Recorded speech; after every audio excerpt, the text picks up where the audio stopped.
Washington, Lincoln. Who are the other two? I think Washington, Lincoln, Roosevelt, and Jefferson, right?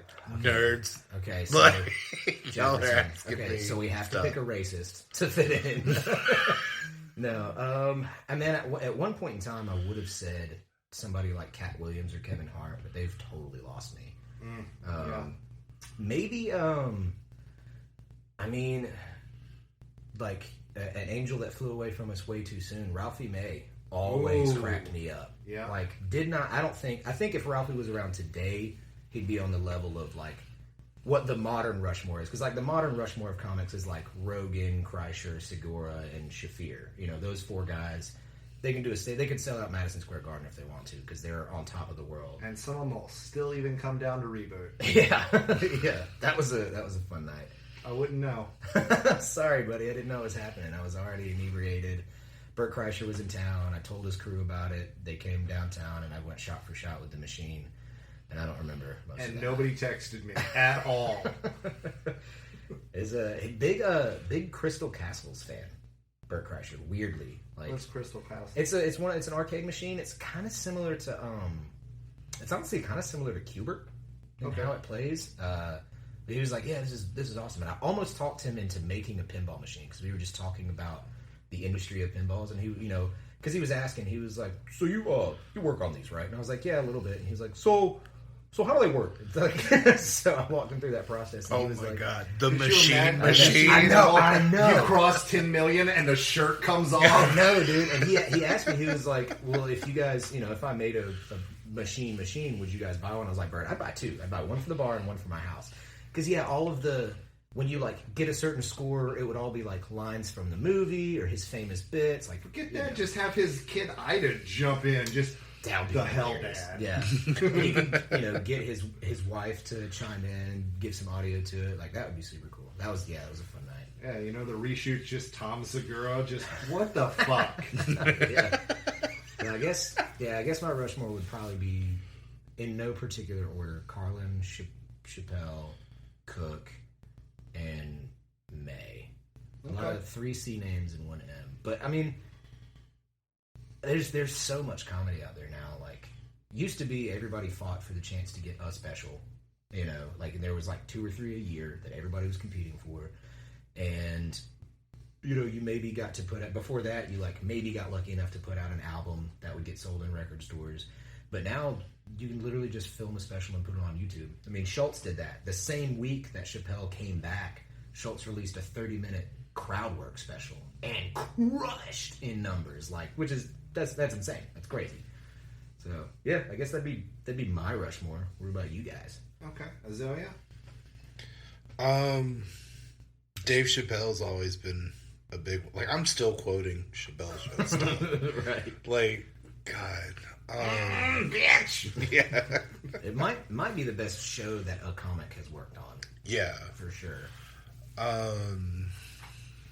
I grew up with George Carlin, Richard Pryor. Oh, I can't believe I didn't bring up Pryor, but yeah. Yeah, like those, I don't know about stand-up, but just comedy genius, because I love all the satirical stuff that he does. Just Max Brooks. Okay. I think that alone, like, I wish I could just bounce ideas off of him. Mm-hmm.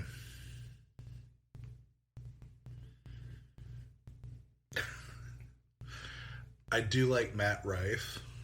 Hey man, look, I love watching his videos with crowd Matt work. Rife's funny as hell and like went for it and nailed it. Like, yeah, good like on him. I don't know. I tell people, like, lately I've just been, you know, I'm like, yeah, I like Matt Rife, and people are like, you like Matt Rife? Like, he's gonna get canceled. I'm like, I don't know nothing about that. That's the line you walk to be. I'm like, yeah, but it's like his fucking crowd work is fucking awesome. And I'm trying to like sit there and like pick it apart, and like I'm like, oh my god, because like I'm trying to get better at crowd work, but I'm terrified to do energy, it. It's rapid fire. Like, you never know what's coming next. Like, it's good shit. People joke about him like starting on Wild and Out, and Grant, like, a lot of people don't know he's been hustling since he was like 15. Like, he's been putting Yeah. work in for... Well, you know, most years. comics, like, I'm still a baby comic, and I've been in this 8 years, Right. you know, like... Yeah. No, he, I mean, the joke about him, like, or the people making fun of him for starting on Wild and Out, like, I don't think many people understand what it's like to be a cis straight white man and crush in a room full of black people. That is the best feeling in the world. Bro, it is, because that's like, you know your shit is funny when, like, white guilt no longer applies and we're truly equal in this moment, bro. Man, that's the best feeling ever. Yes, but bombing is the worst. It's like, you don't belong here at all. Get the fuck out. Leave town, for sure. I think my 4, Robin Williams, without a great. doubt. Oh, yeah. Right. Chris Farley, Yep. Yeah. Legendary. Chris Rock, because Yeah. Yeah. Rock's just great. the braveness, like, and then of course, I'm torn because I want to say Carlin, but Bill Hicks, Oof. Oh, that's a good a one. That's comic good, so too. good he launched 2 careers. Right. I don't know, man. It's hard to rank comics because everybody is so different, and there are so many different genres and styles of comedy. Like, there are cats like Brooks who maybe not are proficient in stand-up, but are proficient in some other art form. Like, again, to bring back Kevin Smith, he's got one of the best senses of humor Yeah. on the planet, and Yeah. he expresses it through filmmaking. You know, like, he literally cast himself as the silent character because he was too busy working on other aspects of the film, and he's just made an entire career out of it. You know. And he brought Stan Lee cameos in before they were cool. Yeah, the first Stan Lee cameo. I think that was the first time Mallrats. Stan was in a movie. Like, he'd been on camera before, but I think that was the first time he was in a movie. I could be wrong. Some nerd's gonna correct me and be like, "I'm actually in fucking Battlestar Galactica." I don't care. You can send all stuff to comedymannerspod@gmail.com and we'll immediately put it in your spam folder. Cool. Forget that. Send it to me. I will read it at Jamie at the show. That'd be a funny bit. You can do that too. Yeah. All right, well, let's get into it as far as etiquette goes. Jamie, do you want to talk about proper bar etiquette? Yes, when you asked me about that a little while ago, I wrote a list. I've been a bartender for several years now, and dealing with bullshit is just part of the job. It's part of dealing with the public, and also dealing in a mind-altering substance that is alcohol. Everybody needs to drink responsibly. Almost nobody does. So, you get some wild cards. And I've had some crazy experiences, but I swear it's like stupid people share the same brain. Like, there is actually only one dumb person, and they all wear, like, he wears 1,000 faces. Like, there are people who will walk in and I can immediately know, like, this person's going to say these 3 things or whatever. And there's 5 things that drive me up the wall as a bartender. And we can talk about them one at a time, or I can just go through the list and we can double back, however you guys want to do it. But the first one is by far the most annoying thing, and it's my number one because it's also significantly dangerous, is people who won't stand still and wait to order a drink, like wait for the bartender to get to them, and will move around the bar, and they'll like wave hands, shout, snap, whatever. That's annoying. But those are the same people who will order a drink and then walk away from the bar before getting it. So they're not watching the drink get made, and if you're in a high-volume bar like I am, I don't have time to keep an eye on your beverage while you go piss in the bathroom, or whatever. So I just have to set it on the bar and keep moving. And that's dangerous, Like, is an dangerous. An unattended drink is extremely dangerous, and I know roofied at least twice, none of which was my fault, but because it never is. Like, the only person at fault, it truly is the person roofing. So I'm definitely not trying to cast shade on anybody who has been assaulted in that way. But just to protect yourself, like, keep an eye on your drink getting made. I don't know anybody in the industry who would ever actually tamper with your food or beverage because that's so taboo. It's illegal. But keep an eye on your drink getting made. Put it in your hand and then keep it in your hand. Like, that, just safety-wise, that's number one. Like, that drives me crazy. And I will tell people, like, hey, you're in a safe bar. Like, I hope nothing will ever happen to you here. We try and cultivate a safe and welcoming atmosphere. But even still, don't walk away without your drink. Like, that's just dangerous. People who ask my name immediately before ordering, like, that's always annoying because they're just going to try and use it later to get my attention when I'm busy doing something else. And that's also, like, if you ever walk up to the bar, you don't need to get the bartender's attention. It's literally our job to know who is at our bar and when they arrive and to get a drink to you in our timely fashion. Like, I love walking up to the bar. It's the only time I'm invisible.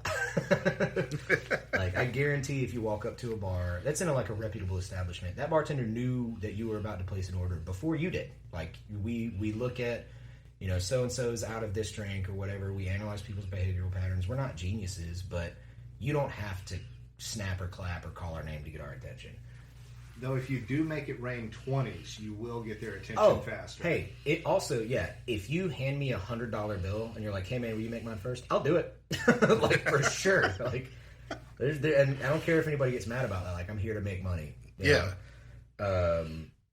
People who, same vein as the first one, people who walk to the opposite end of the bar from where I'm standing actively. Like, we have a L-shaped bar in Reboot, and there's 3 different registers. And I'll be standing in the corner of the L that's the closest to the front door, and people will walk all the way to the end of the L and stand there and just stare at the back wall, waiting for me to walk all the way down there to them. And I get it. Like, it's my job and my pleasure to give you prompt service, but why'd you go all the way over there? It's like, I'm standing right here. And then the worst one, by far, these are the worst customers. I've cleaned up every bodily fluid out of several different bars. Literally every single one. Yeah, I remember the CSI investigation of the jizz splatter on the mural. I would rather clean jizz off the wall every day that I work than hear somebody ask me to make their fucking drink strong. Or hook me up, man. Yeah, like, hook me up, man, or make it nice, or blah, blah, blah. Slip a little extra in there. Like, come on, man, give me a little bit more. Because, one, if you're serious, you're asking me to steal from my place of employment in a way that doesn't benefit me at all. And 2, if you want a double, ask for a fucking double. Like... Well, I remember when I was first starting drinking, I used to ask for that. And one of the bartenders was like, oh, you mean a double? And I was like, yeah, I want a double. And I've ordered a double ever since. See, you're a good person with integrity. Usually when somebody's like, make it strong, man, I go, hey, do you want a double? And I go, is that extra? Yeah, it's extra. If you want, in what other industry, can you go to McDonald's and order a Big Mac and be like, hey man, can you give me a second Big Mac for free? Because that's what people are asking. Like, hey, however much sauce you were going to put on this thing, or like, excuse me, bank teller, I know I asked to withdraw $100. Can you just slip me a 10? Like, it's the only industry that exists where people think they can get more by being nice or by flirting or whatever. And I get that bartenders have to have a welcoming personality. I generally don't. Okay. I mean, the sex work industry. Oh yeah, no, that's depends. Fair. Depends. Like, hey, can I get an extra blowy? Like, no, like right. Your hour's up. Like, yeah. I mean, yeah, and that's the being a bartender, like, you're selling people a good time. People have to come to you to enjoy their evening, and that's why they're there. But and it's just always such a played out joke. That's the real thing. Like, if somebody asked me one time, I would never have thought about it again. But it's the fact that it happens literally every day. Like, every day I get asked to make it strong or some stupid bullshit like that. And it's become like a meme on my Facebook group, because I post about it, or Facebook page. I post about it every time it happens.